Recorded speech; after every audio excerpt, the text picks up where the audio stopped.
Marta Tambelli, professore ordinario di psicopatologia dell'infanzia presso l'Università La Sapienza di Roma, presidente e socio fondatore della Società Italiana di Ricerca e Clinica di Intervento Perinatale, membro della Società Psicoanalitica Italiana e dell'International Psychoanalytical Association. Ha preso parte al panel della giuria della Consensus Conference per la sezione infanzia e adolescenza e la ringraziamo per questa continua presenza all'interno. Mentre Maria Antonietta Costantino, direttore... Antonella, direttore della neuropsichiatria dell'infanzia e dell'adolescenza del Policlinico di Milano, past president della Simpia, Società Italiana di Neuropsichiatria dell'infanzia e dell'adolescenza, membro del consiglio direttivo dell'Associazione per la qualità e l'accreditamento in salute mentale, e anche lei ha preso parte al panel della giuria della Consensus Conference e la ringraziamo anche per la sua presenza. Grazie dell'invito e del lavoro condiviso fin qui. Con Renata abbiamo deciso che ci alterneremo in modo flessibile, nel senso che io partirò molto rapidamente presentandovi i pezzettini di testo che nelle raccomandazioni riguardano infanzia e adolescenza, che come avrete visto sono pochi e per questo ci sono dei motivi, e poi proveremo ad approfondire quali sono per l'appunto le criticità, ma anche le riflessioni da prendere, riprendendo quello che Giovanni De Girolamo vi ha appena detto. Chi come noi si occupa di bambini dice che in realtà non cominciano a 15. L'89 e più per cento di quei quindicenni che hanno dei sintomi di disturbi psichiatrici che gli amici che si occupano prevalentemente di adulti a quel punto riconoscono, hanno cominciato ad avere sintomi di disturbi del neurosviluppo e sono in assoluta continuità con disturbi che sono cominciati a 2, a 3, a 5, a 6, a 8 anni, e quindi forse dovremmo cominciare a ragionare intorno al fatto che il tema non è 12-25, ma il tema è come garantire linee differenziate di intervento a maggiore o minore intensità il più tempestivamente possibile, tenendo conto di quelli che oggi sappiamo essere gli aspetti relativi al neurosviluppo e agli incroci tra geni, ambiente, neurobiologia, eccetera, eccetera, che sono abbastanza determinanti poi rispetto ai quadri clinici che vediamo e agli esiti. Abbiamo appena finito di presentare lunedì, molto di corsa perché ci tenevamo a farlo comunque nonostante la morte di Alessandro Zuddas, che in questo progetto era insieme a me uno dei pilastri. I dati che sono venuti da l'analisi di tutti i ragazzini, quasi 600 che sono arrivati in urgenza in 3 servizi di neuropsichiatria infantile con caratteristiche molto diverse, quello di Cagliari, quello di Pisa, il nostro per aspetti territoriali piuttosto che più ospedalieri, con o senza pronto soccorso, e il loro incrocio con ADHD. Bene, più di un quarto dei ragazzini che arrivano in un pronto soccorso con un'acuzia, inclusa quella autolesiva, hanno anche sotto un ADHD, nel buona parte dei casi misconosciuto, e questo è uno degli esempi di una delle poche situazioni in cui certamente funzionano gli interventi psicoeducativi, le psicoterapie, ma certamente anche sappiamo, perché la letteratura ce lo dimostra, che un uso oculato e appropriato dei farmaci nel momento giusto e non aspettando troppo o invece anticipando troppo, perché ovviamente no, i danni li facciamo in tutte le direzioni, se andiamo troppo presto, troppo tardi, se usiamo la sostanza sbagliata, se la usiamo nel momento sbagliato, col dosaggio sbagliato. Però forse è anche importante avere in mente, in un paese come l'Italia, dove tendenzialmente non solo sull'uso appropriato degli psicofarmaci nei bambini, per poi beccarseli, come giustamente tu dici, caricati di antipsicotici in adolescenza, ma anche banalmente, se vi ricordate, l'Italia è stata per decenni il paese al mondo che non utilizzava in modo adeguato gli antidolorifici per i pazienti terminali. Quindi il nostro problema, a differenza del problema statunitense, in un modello di organizzazione di servizi, in una cultura completamente diversa da quella di altri paesi, è un modello in cui benché nell'adulto ci sia certamente un eccesso e un uso inappropriato di farmaci, in età evolutiva, perlomeno per la parte neuropsichiatria infantile, se andiamo a vedere gli sciroppi per la tosse e gli antibiotici, evidentemente il problema è differente, però insomma dobbiamo avere uno sguardo pragmatico e ben radicato sulla raccolta di dati e di informazioni nella pratica clinica per poter garantire a ogni paziente e alla sua famiglia le cose più appropriate. Scusatemi la lunga dissertazione che forse avrei potuto evitare, vediamo se così ce la posso fare. Ok, già dalla risposta al primo quesito, una delle cose che emerge e che è emersa nella riflessione comune è che l'area infanzia e adolescenza ha bisogno di ulteriori approfondimenti della letteratura, un po' perché su alcuni aspetti, come ad esempio l'aspetto, lo discutevamo prima, al caffè peraltro, di come modulare alcuni tipi di interventi in infanzia e adolescenza. Anche la ipotesi che stanno facendo adesso i colleghi inglesi è un po' diversa da quella che hanno fatto sugli adulti, ma anche perché molti degli studi che già ci sono non sono configurati con la stessa modalità e concettualizzazione dei disturbi comuni, ansia e depressione degli adulti. Sono spesso in comorbilità con altri disturbi o incrociati con tutta una serie di altri aspetti, e quindi nell'analisi della letteratura rischiano di non venire portati a galla e analizzati insieme al resto. E quindi il primo focus è: se dobbiamo andare a fare delle riflessioni e delle raccomandazioni anche per infanzia e adolescenza, dobbiamo fare attenzione a cercare nel modo appropriato i lavori, e poi anche a sviluppare lavori mirati che poi ci consentano anche di fare un po' più di tandem avanti e indietro con l'area dell'adulto, perché questo è senz'altro fondamentale. E rispetto alla seconda raccomandazione, quesito B1, una delle risposte di nuovo evidenzia che anche quando andiamo a fare la valutazione, che deve essere ampia ancora di più nel caso dei bimbi, il tema di strumenti specifici appropriati per età è indispensabile. E peraltro nel caso dei bimbi, credo che Renata lo approfondirà molto meglio di me dopo, il tema del contesto, prima di definire che quello è l'aspetto da gestire, è assolutamente fondamentale, perché in moltissime situazioni i sintomi di ansia e depressione sono strettamente correlati invece a delle variabili di contesto, e quindi il nostro intervento va mirato a quelle prima di essere mirato al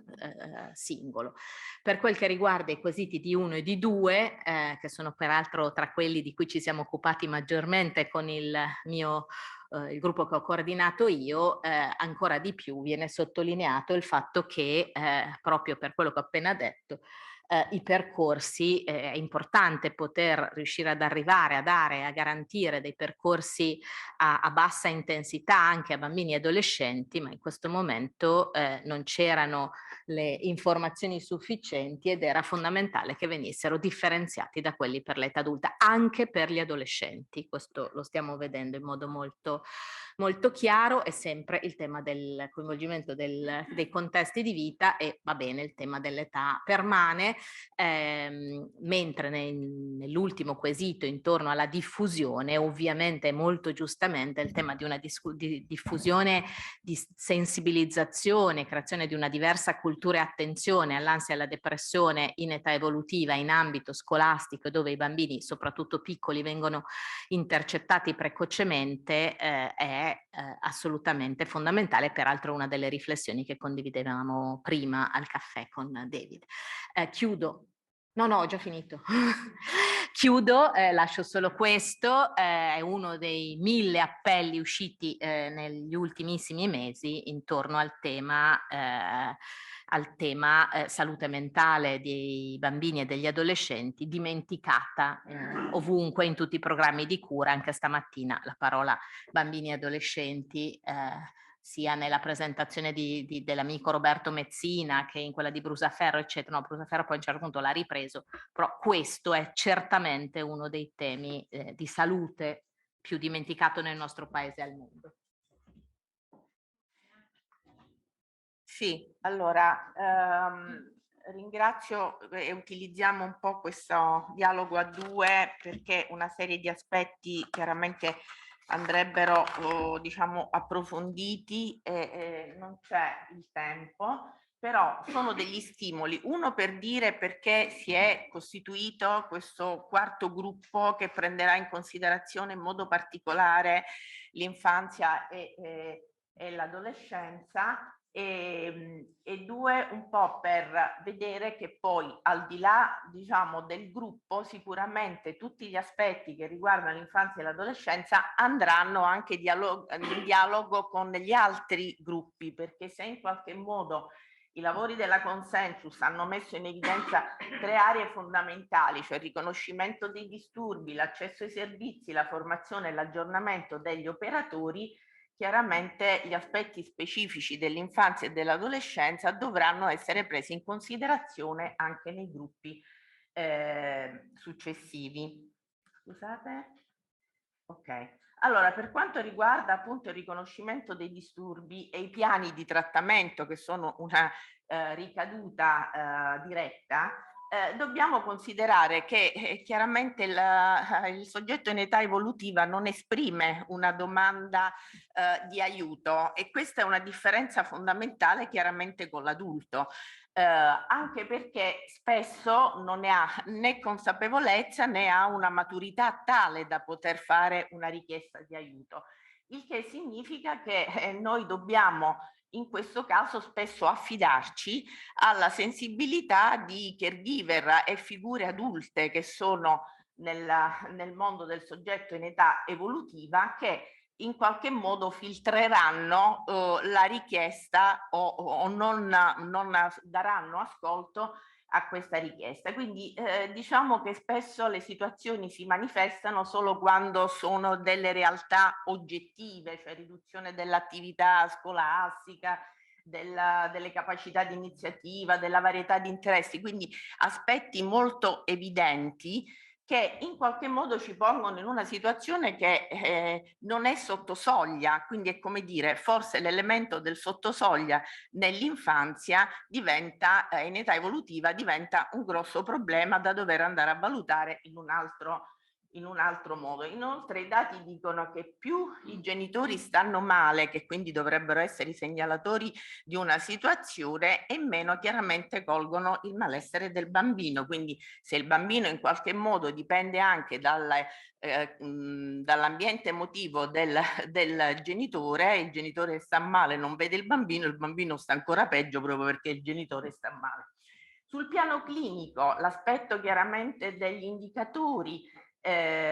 sono molto diversi rispetto a quello dell'adulto, e questo ha costituito un grosso problema nel ritardo della diagnosi, perché venivano utilizzati dei sistemi di classificazione adattati al bambino, ma fino diciamo ai 18 anni, che però non funzionavano, cioè l'aspetto appunto della tristezza, della melanconia, dell'espressione verbale, del non sono in grado, eccetera, apatia, che sono dell'adulto fondamentali per fare una diagnosi nel bambino, spesso sono assenti, e invece potrebbero anche esserci aspetti diciamo legati ad un quadro di iperattività anziché di ipoattività, come nella depressione. Quindi la dimensione della diagnosi è molto complessa in età evolutiva, e oltretutto la depressione e l'ansia spesso sono degli elementi trasversali a tanti altri quadri, proprio perché non essendoci questa differenziazione così netta, no, degli assetti mentali del bambino, un sintomo di ansia e di depressione può rappresentare qualsiasi altro disagio, così come un'espressione somatica a cominciare dal neonato, no, di eczema, psoriasi, o in età scolare di cefalea, hanno una certa datazione rispetto alla condizione mentale del bambino, ma potrebbero non essere visti in termini di un corrispettivo di un'espressione emotiva. Per quanto riguarda la depressione, è stato visto appunto, e già questi non sono dati recentissimi, che ogni successiva generazione sembra essere esposta a un maggiore rischio di sviluppare un disturbo depressivo in una fascia di età sempre più precoce. Nell'ultimo studio, appunto, che tra l'altro riferiva il collega prima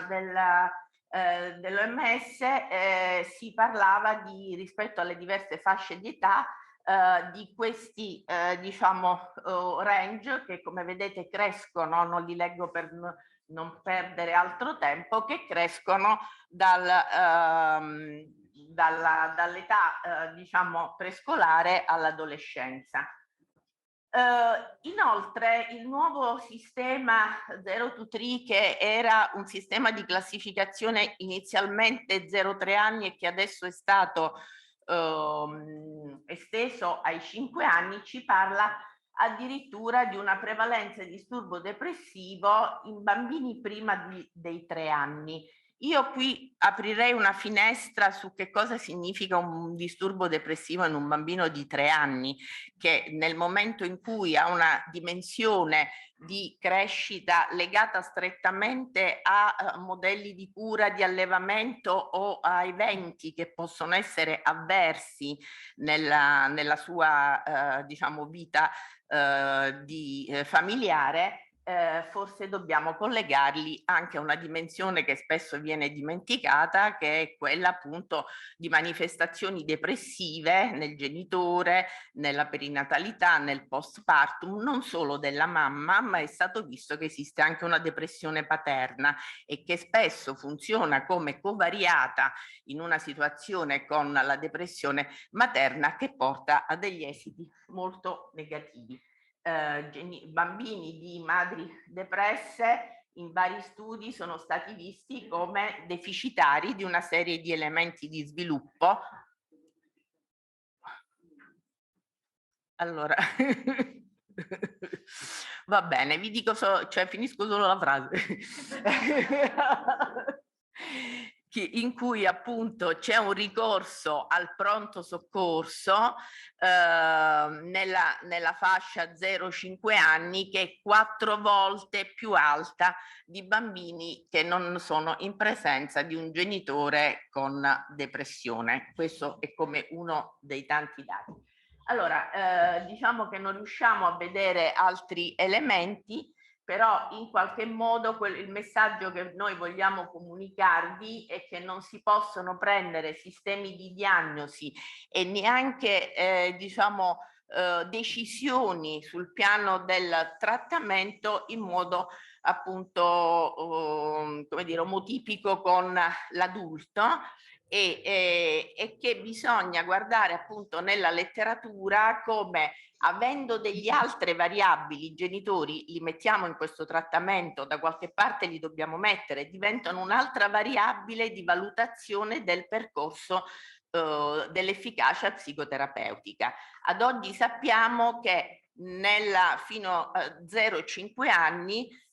diciamo che le psicoterapie brevi con un setting congiunto genitore-bambino sono quelle più efficaci. Però se anche guardiamo nell'adolescenza, dove pensiamo di avere già un rapporto diretto con una persona già molto, come dire, più strutturata, anche lì ci dobbiamo porre il problema di valutazioni congiunte con aspetti di personalità del genitore. Chiudo e lascio un po' alla fine.